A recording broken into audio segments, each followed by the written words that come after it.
The forest above Loch Lomond is thick, and the track is rocky and riddled with roots, very similar to trails we're familiar with in Arkansas. Day 3 is fairly straightforward, staying along the edge of the lake northward for 13.5 miles into the village of Inverarnan.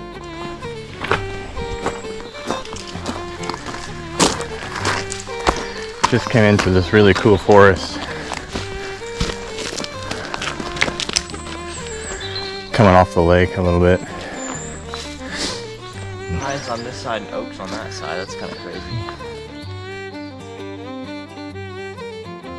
Leaving early this day was important because the way provides several off-trail excursions that are worth a look.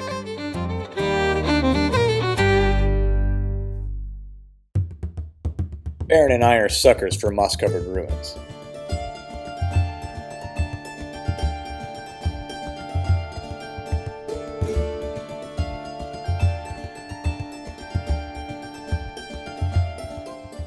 It's just off the trail. Somebody lived here. This is crazy.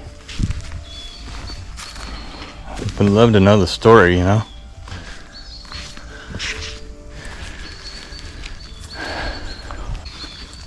Yeah, Snow White and the Seven Dwarfs. Looks like. Really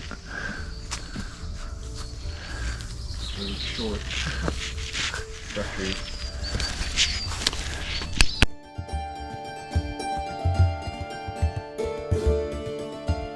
One such excursion took us to an old stone shepherd's hut called Rokashbothy.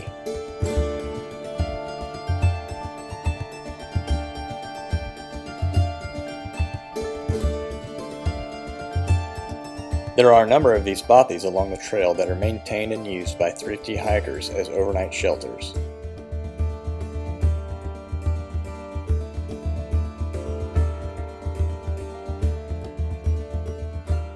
This one still had an occupant when we arrived.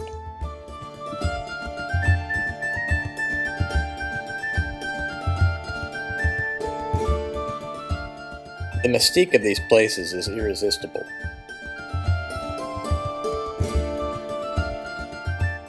Explore with caution, or you may find it hard to leave.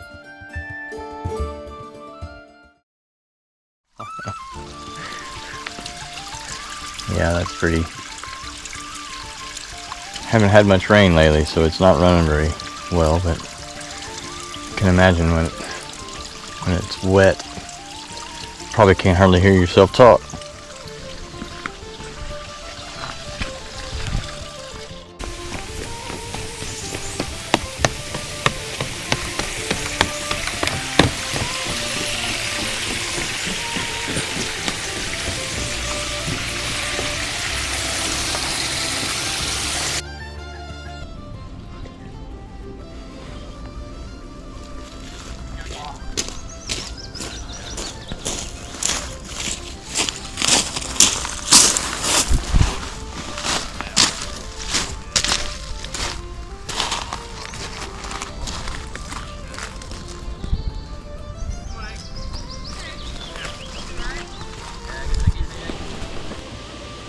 This is on the approach to Inverarnan Falls.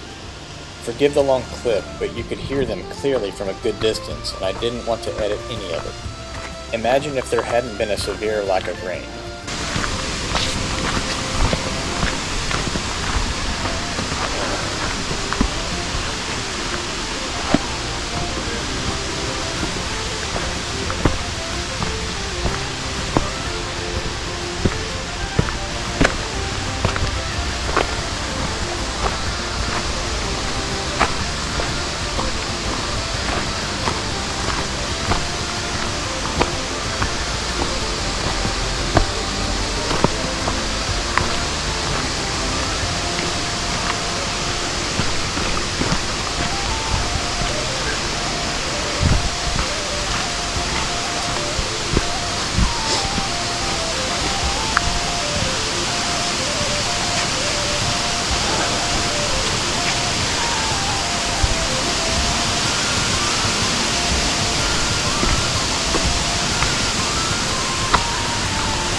too. Yeah. Nice. Okay.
We had lunch at Inverarnan Hotel adjacent to the falls.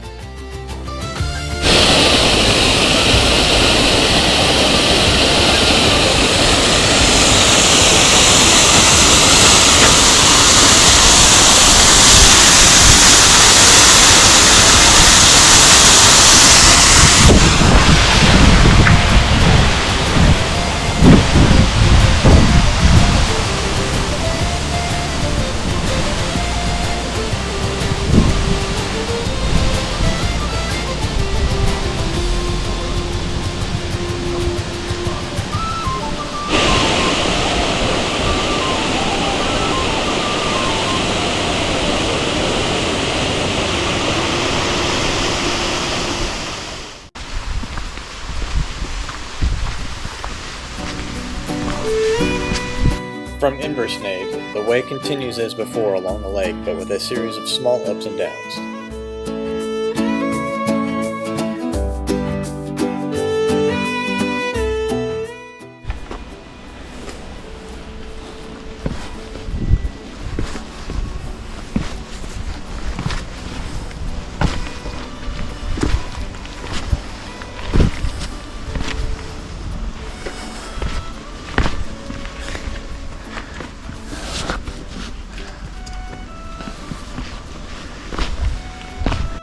Again, very similar to the mountain trails we're familiar with. For a brief stretch, the way flattens and enters a grassland chock full of these beautiful purple wildflowers.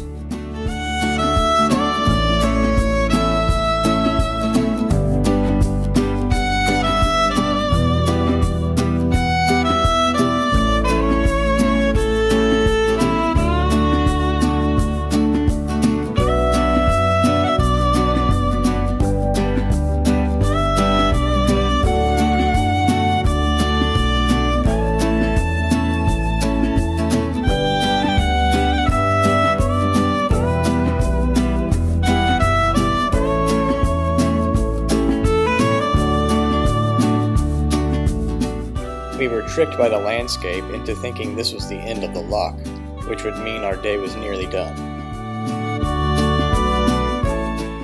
It was not.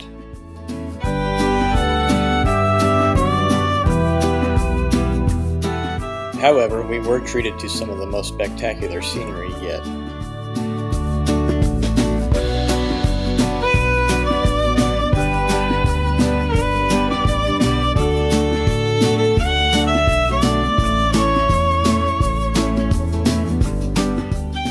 This one caught us both by surprise, but especially Baron, who was distracted by the moss-covered ruins.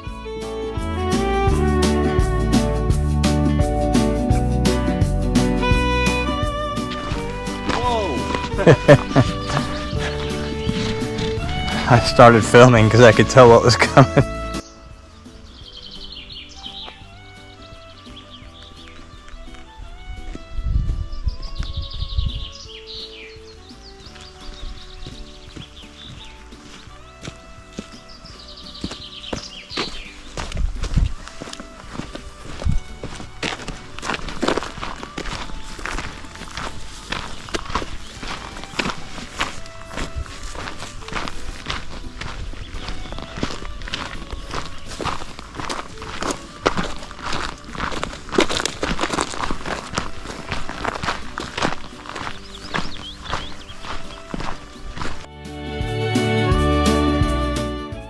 was at about this time that we experienced some Scottish wildlife.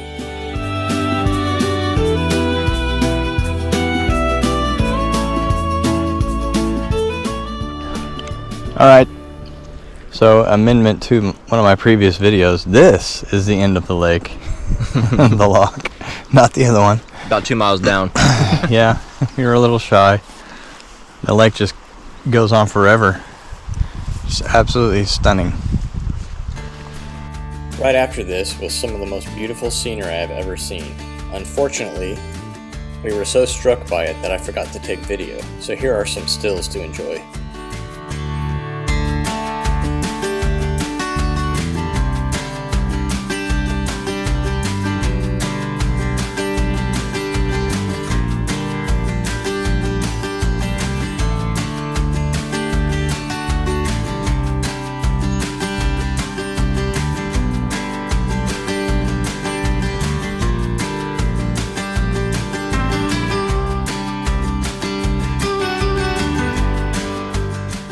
This is our walk into Beinglas Farm campsite where we stayed in our cabin for the night. There was very little video of this evening because the midges were out in force and we were scared for our lives.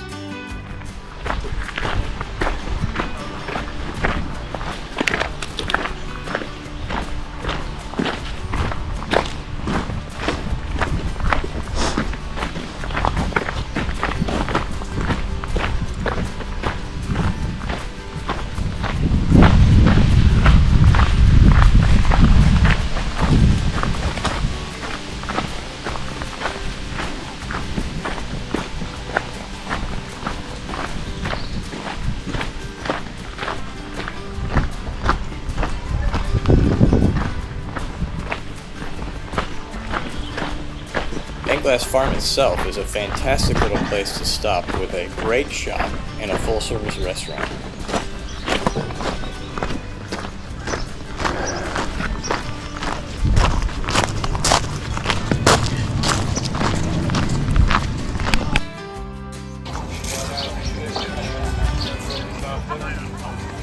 Campsite right here. And our room is right over there, in that building. For extra laughs, ask Baron about his misadventures atop this mountain. I want to see if I can go and climb up to that. And we'll see what happens.